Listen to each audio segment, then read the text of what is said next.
Clara Jensen felt the weight of the envelope in her hands. It wasn't just paper. It felt like a golden ticket, heavy with possibility, and a tiny bit of dread. Inside was the assignment that every journalist dreamed of, the one that could make her career, or totally sink it. An exclusive in-depth interview with Elvis Presley, the King. "Are you sure about this, Mr. Davies?" she'd asked her editor, trying to sound calm, professional. Inside her stomach was doing acrobatics usually reserved for Cirque du Soleil. "He doesn't do many serious interviews these days. Not many at all. Mr. Davies." A man whose glasses perpetually slid down his nose just peered at her over them. "That's exactly why, Clara. Everyone wants the showman, the legend, the gyrating hips. We want the man, the one who sings the blues, the one who carries the weight of a nation's adoration on his shoulders. We need you to peel back the layers." It meant going beyond the dazzling jumpsuits and the slick hair. It meant trying to find the human being behind the myth, the person who had once been just a truck driver from Tupelo. It was a daunting task. Elvis was famous for being charming and polite. He was a master of the smooth self-hidden. He was a master of the smooth answer. The practice smile, the interview was set for next Tuesday at Graceland. Graceland, just the name sent shivers down her spine. It wasn't just a house, it was a monument. And she, Clara Jensen, was going to step inside, sit across from the man himself, and try to get him to talk about more than just his latest movie or his favorite peanut butter and banana sandwich. She wanted to know about his fears, his dreams, his quiet moments. For the next few days, Clara lived and breathed Elvis.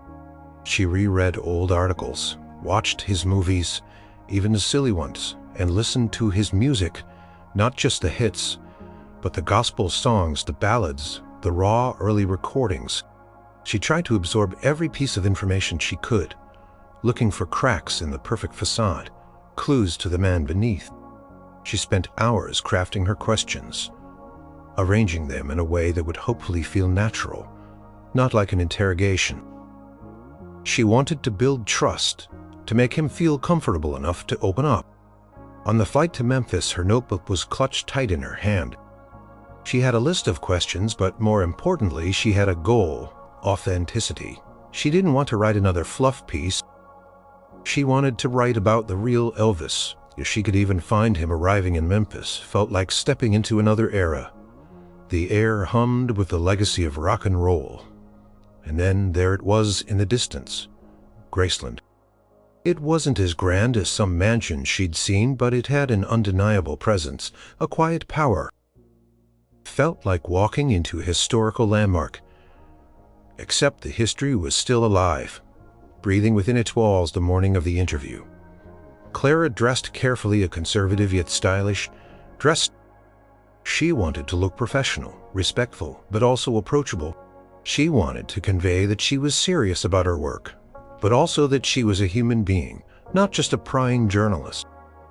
As the car pulled up the famous driveway, her heart pounded a rhythm faster than jailhouse rock. The gates, the columns, the quiet anticipation of the staff. This was it. She was here. She was about to meet the king, and she was going to try her very best to get him to tell his story. Not just the one he told everyone else, but the one only he knew. The pressure was immense, but so was the thrill. She took a deep breath, adjusted her notebook, and prepared to step into history.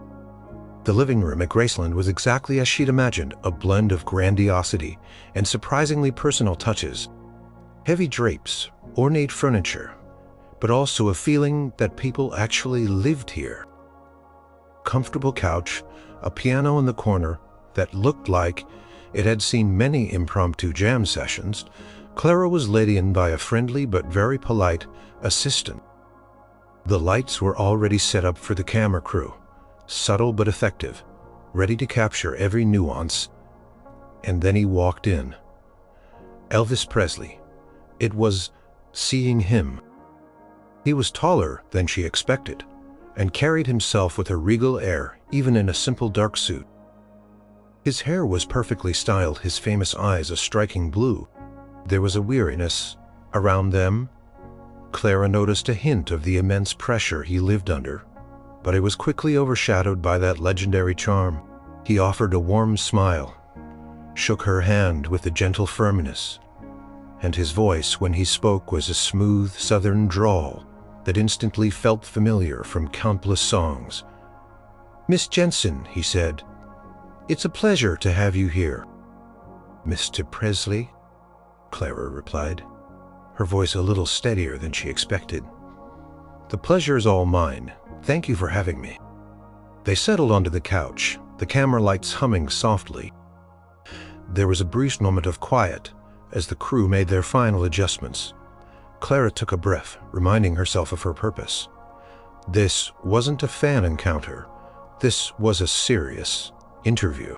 "Mr. Presley," she began, her tone professional, "your career has spanned decades, touching generations. What do you feel has been the most significant evolution in your music over the years?" Elvis leaned back. "The picture of composure. Well, Miss Jensen, I reckon my music has always been about expressing what's in my heart, from those early rock and roll days feeling that energy, to the gospel and ballads later on. It's all just a different way of telling a story. I've always tried to grow, to explore different sounds, but the root of it, the feeling that stayed the same." It was a perfectly good answer, well rehearsed, touching on themes he'd discussed many times before. It was the king talking, giving the audience what they expected. Clara nodded, taking a note. She continued, "You've been called the king of rock and roll. An icon, a phenomenon. How do you reconcile the public persona with the private man?" He gave a slight, almost imperceptible sigh. "Sometimes the lines get a little blurred, but I try to keep them separate." Again, a good, thoughtful answer, but it felt like a wall, polite, respectful, but not truly revealing. Clara pressed on, trying a different angle. "Pressures of fame must be immense. What's one misconception about your life that you wish you could correct for the public?" Elvis paused, his eyes looking past her for a moment, as if genuinely considering. He was getting closer. A flicker of something real. Clara felt a surge of hope. He wasn't just reciting lines, he was reaching, however slightly, for something deep. She knew this was her chance to nudge him further, to break through that polished surface. The formal dance continued, but Clara felt a shift in the music. She just needed to find the right step to get him to lead in a new direction. Clara felt the shift. It was subtle, like the hum of a guitar string before it's fully plucked. Elvis was still guarded, but the answers were no longer entirely pre-programmed. She decided to try a question that might tap into a simpler time before the immense weight of the crown. "Mr. Presley," she began, "thinking back to your early days, before the sold-out stadiums and the movies, when you were just starting out in Memphis, what's one memory from that time that still brings a smile to your face?" He blinked, and a different kind of smile touched his lips, one that seemed less practiced and more genuine. His gaze drifted, as if he were truly seeing something in his mind's eye. "Early days," he mused, his voice softening. "Oh, there were so many. We were just a bunch of kids, you know, full of fire. No idea what we were doing, just loving the music. There was this one time," he chuckled, a low, warm sound. "Went sprawling across the stage, just about took out the drum kit." Clara couldn't help but smile. This was the kind of story she was hoping for. "And what did you do?" she prompted, her eyes twinkling. "What did I do?" Elvis laughed outright now. A bright, uninhibited sound. "Well, I was supposed to be singing, but I froze, and then Bill," he started laughing, just doubled over on his bass. The music just stopped. We were all just in hysterics on the floor. Scotty included, trying to get up but just laughing too hard. He shook his head, still grinning at the memory. The audience, what little audience we had, they just stared at us like we were crazy. Some of them started chuckling too, I guess. It was probably the worst performance we ever gave, But it was pure joy. No pressure. Just us, messing up and laughing about it. The weariness in his eyes seemed to fade, replaced by a youthful sparkle. He looked less like the king, and more like a young man recalling a carefree moment with his friends. Clara felt a warmth spread through her. This was the Weld person. That sounds like a moment of true camaraderie, she observed, trying to keep her voice even, though her heart was doing a happy little jig. It was, he agreed, the smile lingering. Those early days, they were about the music, sure, but they were also about friendship, about figuring things out. We made so many mistakes, but we had each other. It was a different kind of fame. He looked at her, then, his blue eyes meeting hers directly, and for the first time Clara felt a genuine connection. The wall wasn't gone entirely, but a crack had appeared, letting in a sliver of light. She sensed a profound longing in his words, for that simpler time, for the freedom that came before the crown became a burden. She decided to gently push a little further, feeling confident that she was on the right track. And do you ever miss that innocence? That freedom to just trip and laugh? Elvis's smile softened, turning a little wistful. Every single day, Miss Jensen, every single day, he sighed, a quiet sound that held more emotion than any of his earlier rehearsed answers. Clara knew she was getting somewhere. She was getting to the heart of the man, not just the legend.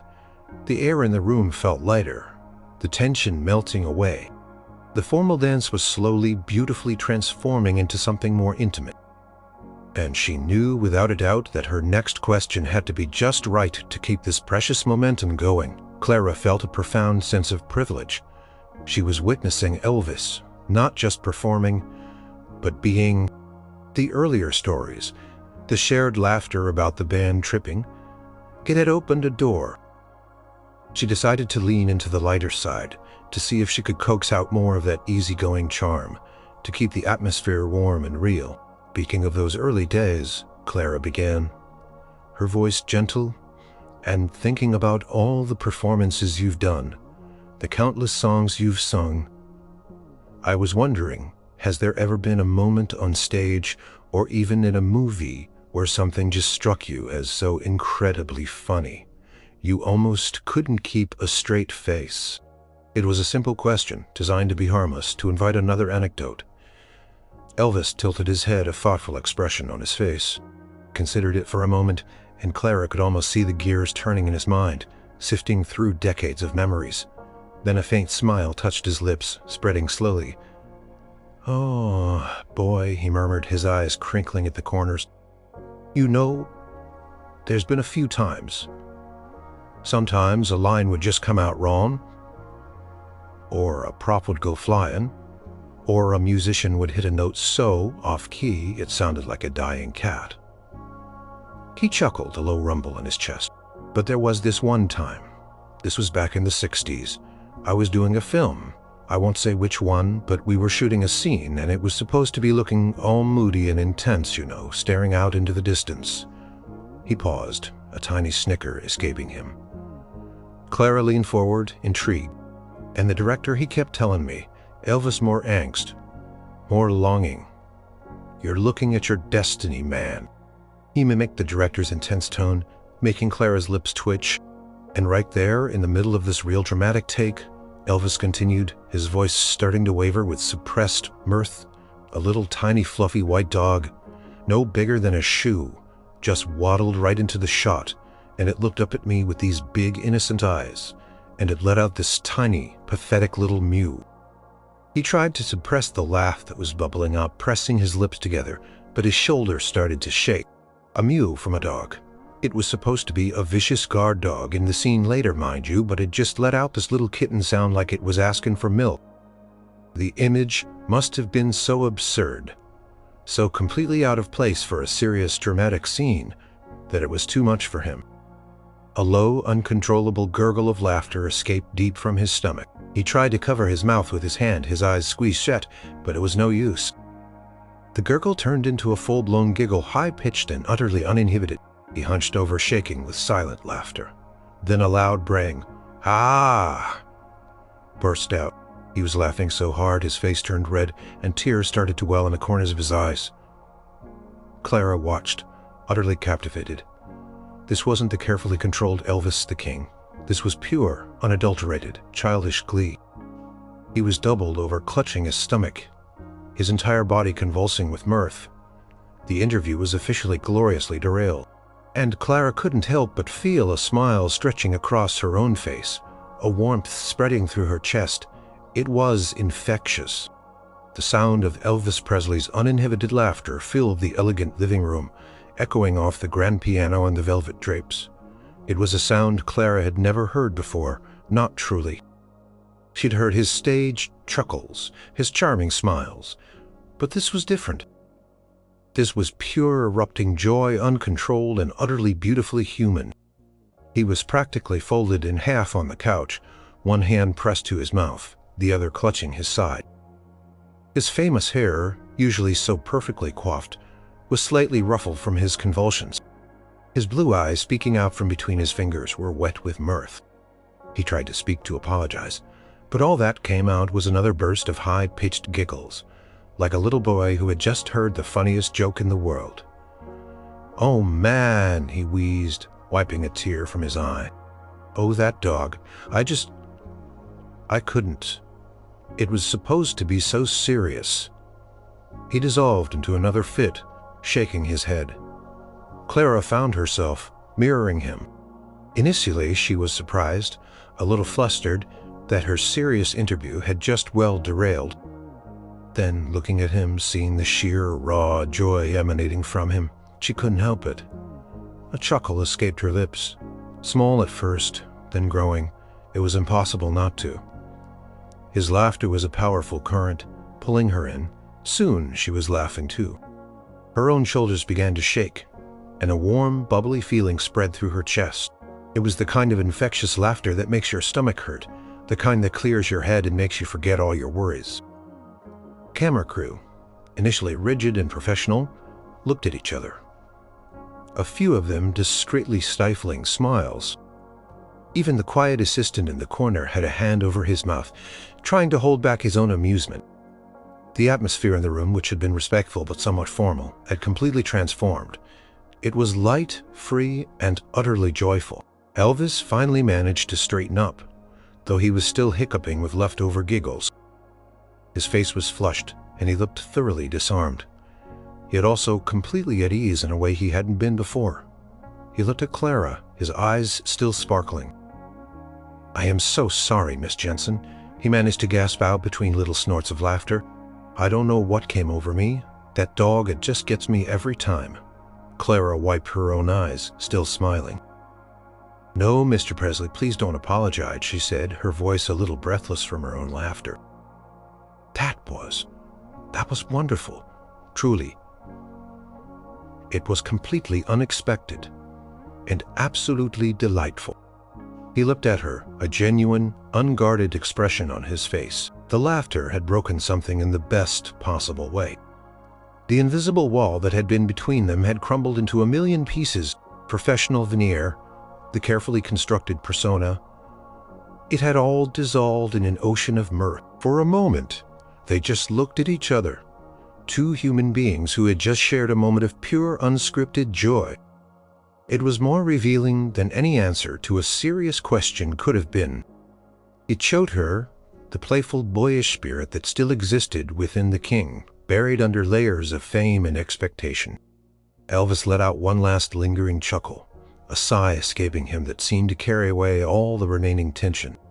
He leaned back against the couch, looking utterly relaxed, a genuine smile still gracing his lips. "Well," he said, his voice calmer now, but still laced with amusement, "I reckon that's not exactly what you came here for, is it?" Clara shook her head, still grinning. "Perhaps not what I expected, Mr. Presley, but perhaps exactly what I needed." She closed her notebook, letting it rest on her lap. The formal interview might have been derailed, but something far more valuable had just begun. Elvis ran a hand through his slightly disheveled hair, a sheepish grin on his face. "Well, Miss Jensen?" he said, his voice still a little breathless from the laughter. "I guess you've now seen the full, unvarnished Elvis, not quite as dignified as they make me out to be, huh?" Clara chuckled softly. "On the contrary, Mr. Presley, I think that was one of the most dignified and certainly most authentic moments of our conversation so far." She watched him, truly watched him, and saw a lightness in his eyes that hadn't been there before. The guardedness was gone. The king seemed to have taken a brief vacation, leaving the man behind. "Authentic, huh?" he repeated, a thoughtful look replacing his sheepishness. "You know, sometimes with all the expectations, all the roles you gotta play, you almost forget what that feels like, to just laugh." He sighed. A profound, weary exhalation. "Been a while since I've laughed like that, thank you." His gratitude seemed so sincere, so unexpected, that it touched Clara deeply.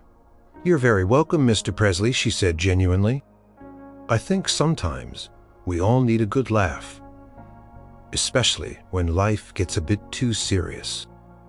"You got that right," he agreed, leaning forward slightly, his posture more relaxed, less formal. "So, Miss Jensen, where were we before my little episode?"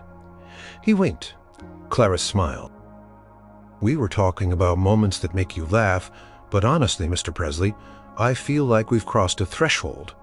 Perhaps we could talk about something else, something less formal. If you're comfortable, of course." He looked at her for a long moment, his famous blue eyes studying her. He seemed to be weighing her sincerity, her intentions. Then a slow smile spread across his face. "I think I'd like that very much, Miss Jensen. What's on your mind?" Clara put her notebook aside entirely. This wasn't about prepared questions anymore. This was about conversation. "Well," she began, "since we're talking about authenticity, what's something you truly love doing that has nothing to do with being Elvis Presley, the star, something that brings you real joy, just as a man? Being here at Graceland, just being home, spending time with my family, you know, my daddy, my aunts, my cousins. We'd sit around, play some music, maybe talk for hours, or just watch TV. Simple things, that's what fills my cup." Paused, then added, "And cars, I just love cars. Driving them, looking at them, fixing them up sometimes. There's something about the open road. Just freedom." Clara listened, captivated. This was the man. This was the person behind the myth, sharing the quiet pleasures that kept him grounded. "That sounds incredibly peaceful," she murmured. "It is," he said, a genuine warmth in his voice. "And my animals, I love my dogs, my horses. They don't care if you're the king of rock and roll. They just want a scratch behind the ears and a good meal. They keep you humble," he chuckled again, a gentle knowing sound.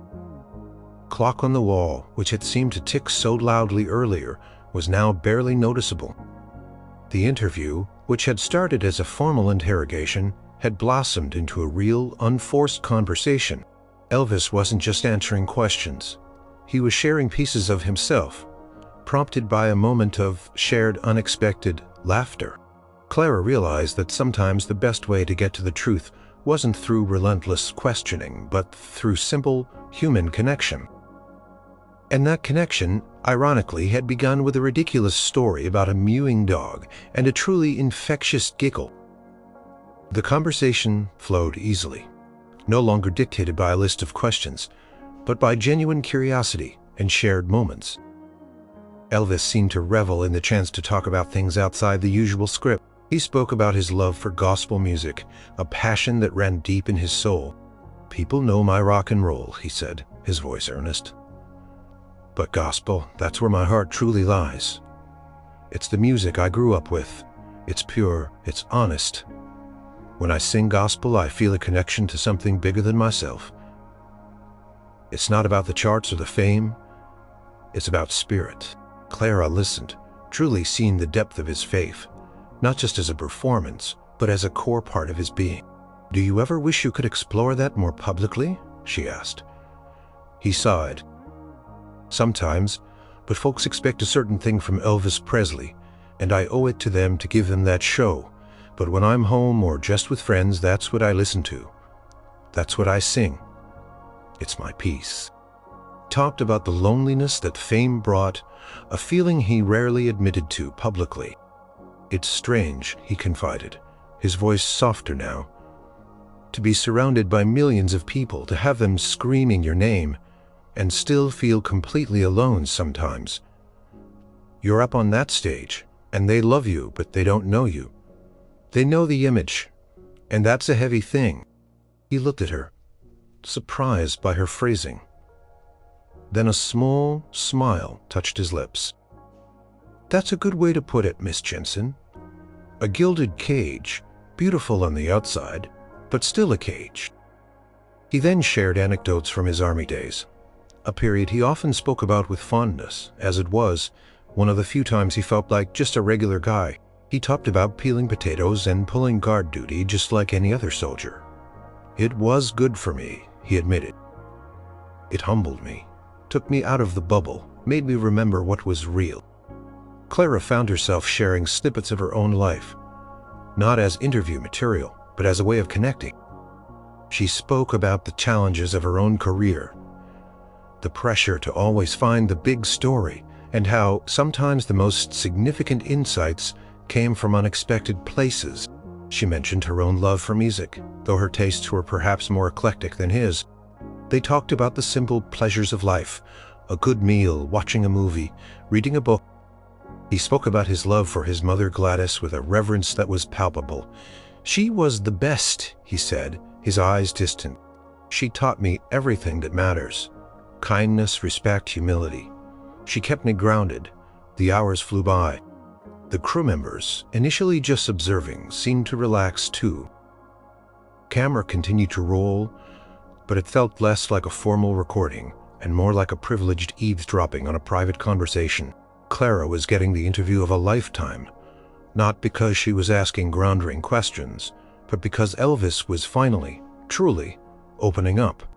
He was no longer the king sitting on a throne of expectations. He was a man with fears and joys, dreams and regrets, just like anyone else.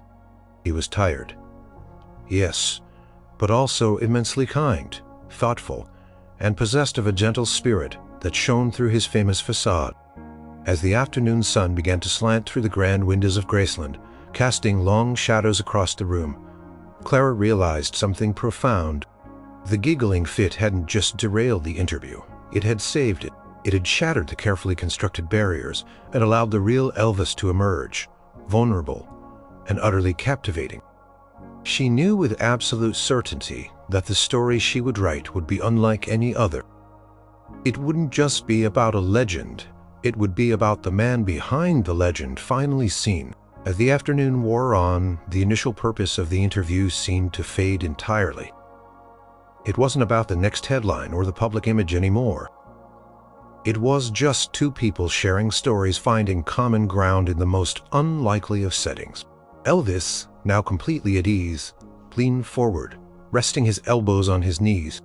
It must be incredibly isolating in its own way. It is, he agreed, his voice quiet. And you worry if folks will still care when the lights dim. You worry if you're good enough even when they tell you you're the best. It's a funny old thing, fame, he chuckled, a soft, self-aware sound. They say money can't buy happiness, and I can tell you that's the gospel truth. It can buy a lot of things, but peace of mind ain't one of them. He looked at her, his eyes serious now. What about you, Miss Jensen? You spend your life telling other people's stories. What's your story? What makes you tick beyond the deadlines and the big interviews? Clara was momentarily taken aback. She was the interviewer, not the interviewee, but his genuine interest, the raw honesty he'd shown, made her want to reciprocate. Well, she began, a small smile playing on her lips. I suppose I'm a lot like you in some ways, Mr. Presley. I'm always looking for the truth, for the real story underneath the surface. My work is my passion, but it can also be all-consuming. She paused, thinking. I love to read. I love exploring new places even just within my own city, and I find a lot of peace in quiet moments, watching the sunset or just listening to the rain. He listened intently, his gaze unwavering. "Sounds like you need to find your own Graceland," he said, a gentle smile. "Place where you can just be Clara, no deadlines, no expectations." "Perhaps I do," she admitted, a warmth spreading through her. It was a surprising, profound connection. Here, she was talking to Elvis Presley about the meaning of life, about finding peace, about the struggles of their respective high-pressure careers. He then shared a story about his early days performing before he was Elvis the King. "I remember being so nervous, my knees would knock together, my hands would shake. I'd try to act all confident, but inside I was just a scared kid, hoping folks wouldn't laugh me off the stage." He shook his head, a faint echo of that old nervousness perhaps still lingering. "It never really goes away, you know, that little bit of doubt. Even after all these years, it keeps you honest, I reckon." Clara felt a profound empathy for him. Beneath the layers of fame and success, there was a man who still harbored the same insecurities and hopes as anyone else.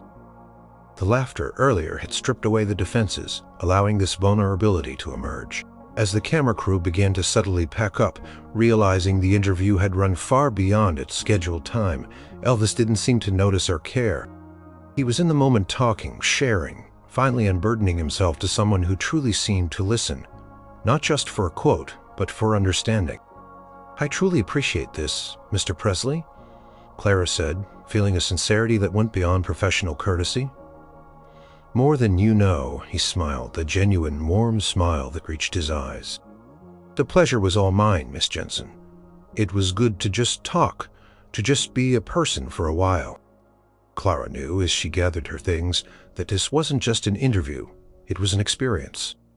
And it would change the way she wrote about him, and perhaps the way she approached her own life. Clara left Graceland that evening in a daze, not from exhaustion, but from exhilaration. The Memphis air felt different, charged with a new understanding. She hadn't just interviewed a legend. She had connected with a man. The formal questions, the notes she'd taken, they felt almost irrelevant now.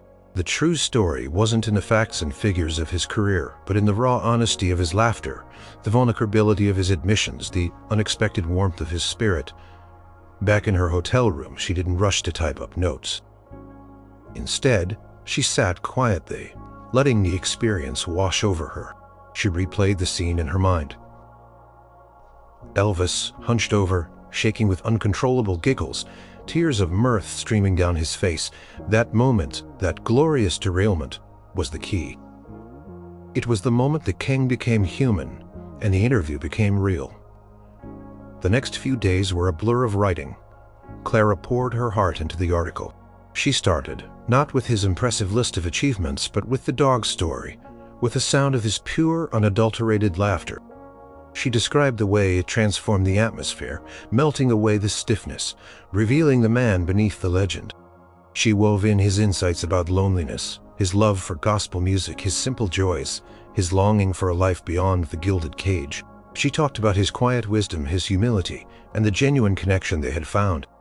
She didn't shy away from the serious questions they had discussed, but she framed them through the lens of that moment of shared mirth. The article wasn't just a profile. It was a portrait of a complex, weary, yet still wonderfully joyful man. It was titled, "The King's Laughter: Finding the Man Behind the Crown."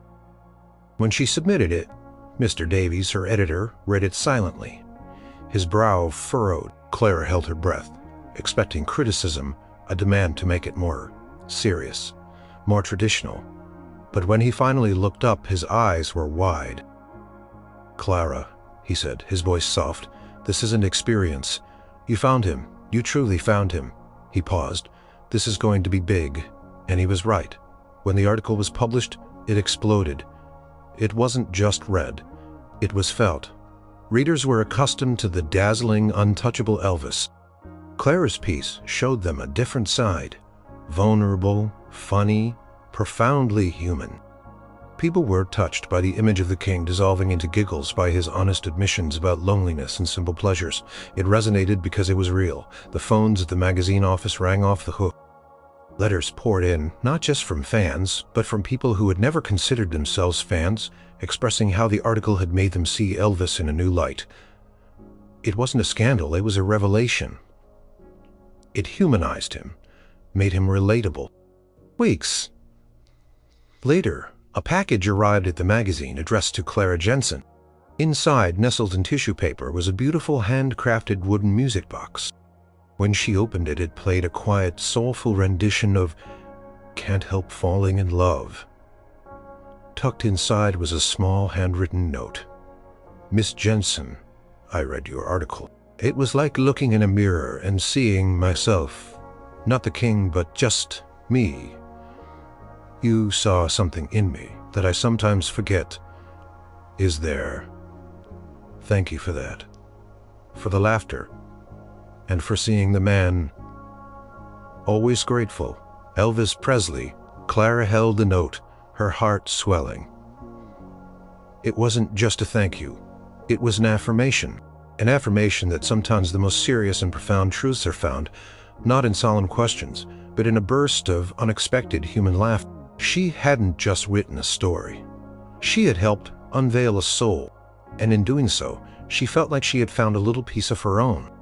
The music box sat on Clara's desk, a constant, quiet reminder of that extraordinary interview. Sometimes, when the pressure of her work mounted, or when she felt overwhelmed by the endless pursuit of the next big story, she would open it and let the gentle melody wash over her. It reminded her that beneath every public persona, every grand narrative, there was a human being full of complexities and simple joys. The article truly had changed things, both for Clara and for Elvis. For Clara, it solidified her reputation as a journalist with depth and a unique ability to connect. She received more offers, more prestigious assignments, but she carried the lesson of Graceland with her. Authenticity was the most powerful story of all. She no longer chased only the dramatic or the controversial. She sought the genuine, the vulnerable, the moments that revealed the true heart of a person. For Elvis, the article had an even more profound impact. He hadn't realized how deeply he craved to be seen, not just as the king, but as himself. The overwhelming positive response to the article, the outpouring of affection for the man she had portrayed, seemed to lift a weight from his shoulders. People suddenly weren't just screaming for Elvis. They were connecting with the man who loved his dogs and could laugh so hard he cried. In the months that followed, there was a subtle shift in his public appearances. He seemed a little more relaxed, a little more inclined to share a personal anecdote or a genuine smile that reached his eyes. He still put on a spectacular show, of course, but there was a new warmth, a renewed sense of connection with his audience. He often found himself thinking of Clara's question, "Do you ever miss that innocence? That freedom to just trip and laugh?" And he would remember that goofy, silly dog. He even started to consciously seek out more of those simple pleasures he'd talked about. More time with his family. More quiet moments at Graceland driving his cars just for the sheer joy of it. He began to feel a renewed sense of himself. Not just a persona, but the person who existed independently of the fame. Clara never formally interviewed Elvis again, but their connection remained. Occasionally, a small, anonymous gift would arrive at her office, a rare gospel record, a book he thought she might enjoy, always with a tiny handwritten note that just said, "Thinking of you." It was a silent acknowledgement, a quiet echo of the unique bond forged in a moment of uncontrollable mirth. She often reflected on how that serious interview, meant to delve into the depths of his career and legacy, had been utterly derailed by a simple, spontaneous burst of laughter. Yet it was precisely that unexpected moment of unscripted joy that had allowed the deepest truths to emerge. It taught her that sometimes the most profound insights don't come from carefully crafted questions, but from the raw, uninhibited beauty of being human. The story of Elvis Presley's giggling fit became a quiet legend in Clara's life, a personal reminder that vulnerability isn't a weakness, and that true connection often begins where perfection ends. It was a heartwarming tale, not just of a journalist getting her scoop, but of two people finding a moment of authentic understanding, all because a man, for a brief, glorious instant, allowed himself to laugh like a boy again. And in that laughter, a beautiful truth was finally unveiled.